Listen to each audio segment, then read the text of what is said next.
Bonjour tout le monde! Alors, bienvenue dans cette vidéo qui va être un peu particulière aujourd'hui.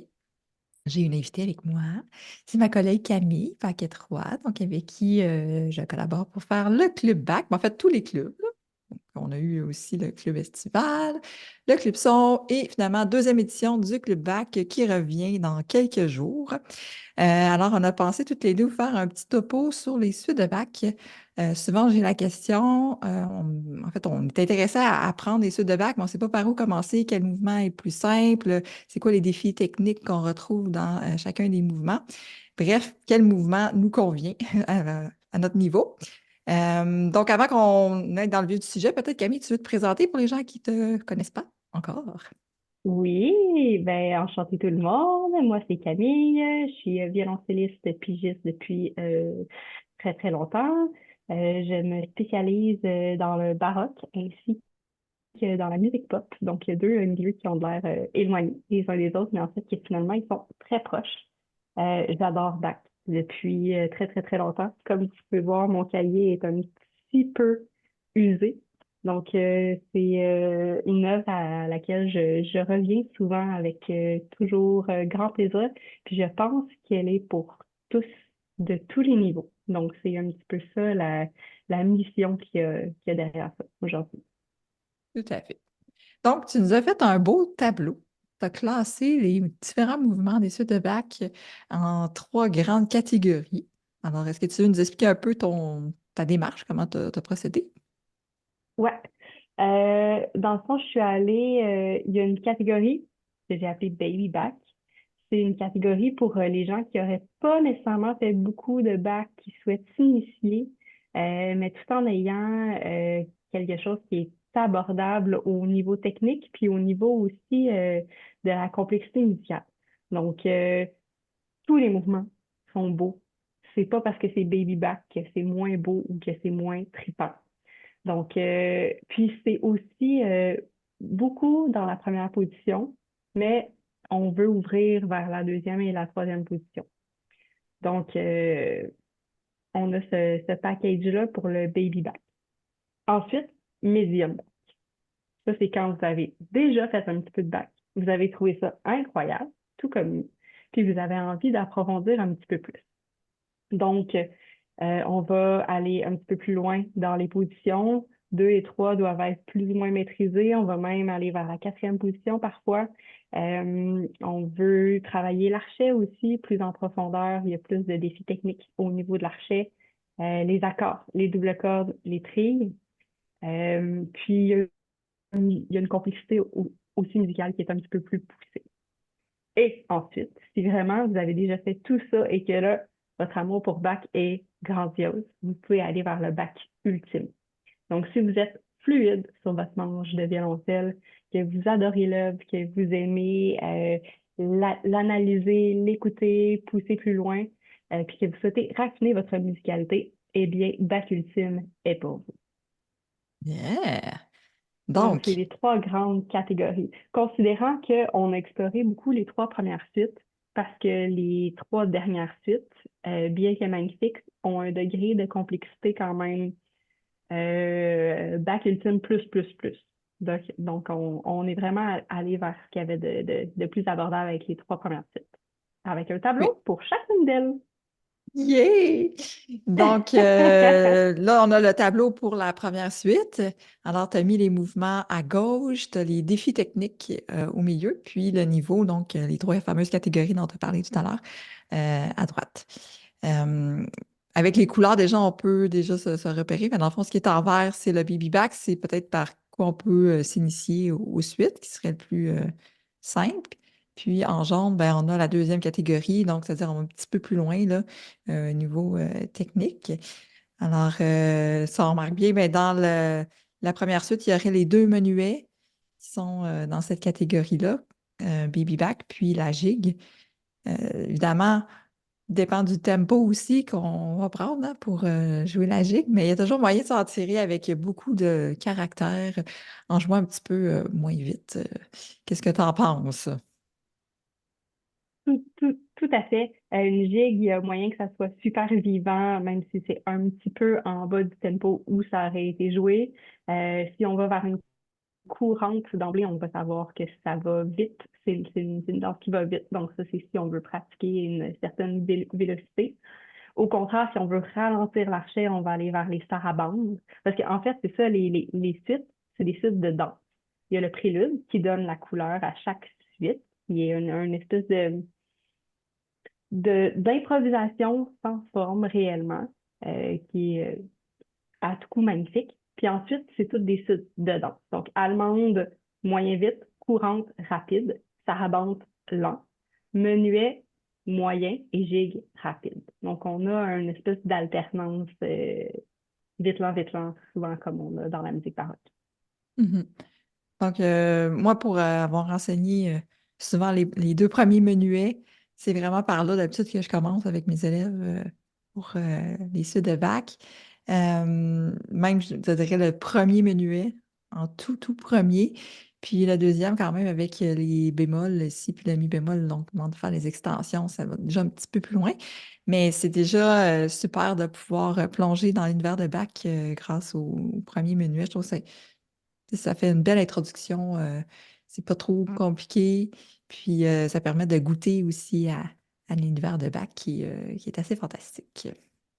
Oui, tout à fait. C'est des pièces qui sont de forme un petit peu plus carrée, fait qu'ils sont faciles aussi à décortiquer, à prendre des sections, puis surtout avoir une bonne méthode de travail pour les découvrir. Puis ce qui Mhm. est trippant, c'est que si on choisit les deux menuets, c'est qu'ils sont assurément toujours contrastants. Fait que ça nous Oui, fait quand même travailler deux pôles un peu dynamiques ou émotifs. Fait que ça, c'est vraiment intéressant. oui, puis la gigue, on est quand même aussi dans une mesure composée, donc ça fait aussi quelque chose de différent, travailler au niveau rythmique, qui peut être super intéressant. Fait que si on va dans la deuxième suite, maintenant, on va voir que les couleurs vont changer. Hmm. On s'en va dans quelque chose d'un peu plus corsé au niveau technique. Hein, on voit donc, tu as mis la sarabande comme étant le mouvement plus medium back, alors comme entre les deux, finalement, entre le baby back et le back ultime.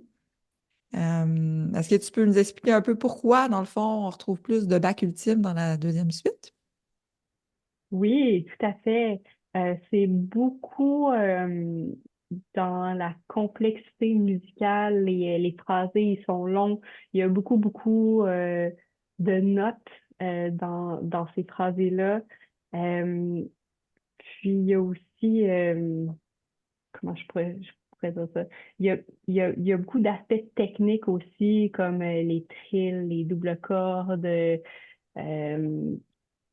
C'est Il y a c'est- c'est plus énormément de changements de décorsé. cordes aussi, hein, dans certains des mouvements, là. Exactement. On se promène plus dans la main gauche, mais on se promène beaucoup plus aussi dans la main droite. Donc, ça Mhm. demande un plus grand contrôle. Ouais. Donc, la deuxième est plus difficile en général que la première. Puis, on va le voir avec la troisième, mais c'est pas parce qu'ils sont dans l'ordre de difficulté. Dans la troisième, on a comme un petit mini-mélo, en fait, de difficultés techniques avec des mouvements qui sont pas mal plus complexes. Le prélude, entre autres, hein, qui est assez costaud quand même.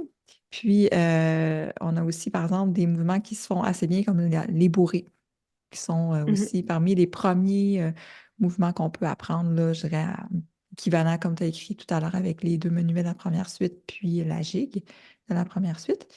Euh, donc, est-ce qu'il y a des mouvements, toi, que tu as une préférence, disons, pour être initié aux suites dans la troisième de bac?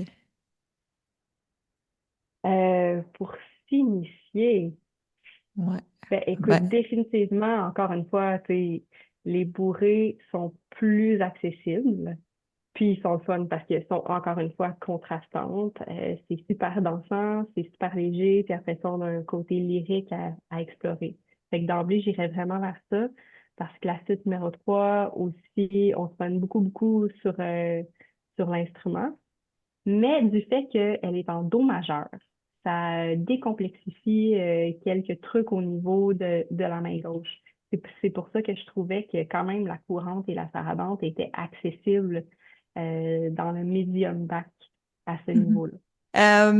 Donc, ben voilà, ça fait le tour. Fait que si on résume, dans le fond, pour commencer, quelqu'un qui n'a jamais encore joué les suites de bac pourrait commencer par les deux premiers menuets, en fait, les menuets de la première suite et la gigue de la première suite. Dans la deuxième suite, il n'y a pas vraiment de mouvement qu'on pourrait appeler baby back, qui serait comme pour commencer. Puis dans la troisième suite, il y aurait les deux bourrées aussi qui pourraient être des mouvements intéressants. Après ça, si vous êtes déjà un peu initié au sud de bac, mais là, vous pourriez aller dans donc la deuxième suite, on avait la sarabande. On avait aussi dans la première suite le prélude de l'allemande, la courante et la sarabande. Et dans la troisième suite, si je me souviens bien, il y avait la courante et la sarabande qui étaient dans le Exactement. médium bac. Donc tout le reste est considéré comme assez difficile techniquement. Si vous êtes rendu là, tant mieux, profitez-en. Cool. Oui. Puis, si jamais ça vous tente de travailler donc les suites de bac avec nous, en groupe, en fait, en petit groupe, avec tous les violoncellistes amateurs donc, qui ont commencé le violoncelle à l'âge adulte, qui sont rendus à différents niveaux, mais qui vont chacun leur rythme et aussi avec leurs propres attentes, leurs propres besoins aussi, ce qu'ils viennent chercher dans le club bac est différent pour chacun.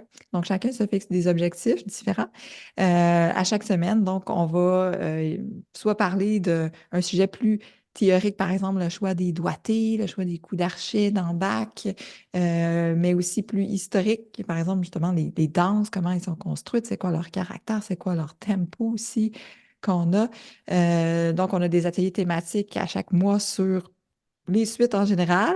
Puis, on a aussi des rencontres de suivi où les gens peuvent poser des questions. C'est peut-être plus concret à ce moment-là, comment on fait pour débloquer sur un passage ou ce genre de choses-là. Donc, si jamais ça vous intéresse de vous joindre à nous, le Club Bac commence dans une semaine. Alors, on va mettre le lien sous la vidéo pour en savoir plus. Puis, est-ce que tu as quelque chose à ajouter, Camille, au sujet du Club Bac pour peut-être convaincre les gens de s'inscrire? Parce que des fois, ça fait un peu peur, les suites de blagues. On se dit, mon Dieu, c'est complexe, c'est de la musique Hmm. complexe. Je ne suis pas rendue là. Qu'est-ce que tu aurais à leur dire? Mais pourtant, ça peut avoir l'air d'un gros morceau parce que c'est un gros cahier, puis on en parle beaucoup, puis c'est hautement estimé, mais c'est aussi, je trouve, une œuvre qui se modèle parfaitement à chacun de nous, et puis chacun de nous peut trouver sa voie dans le bac, puis travailler des trucs pour soi, puis pour avancer, puis que ça peut être aussi extrapolable au reste de votre pratique.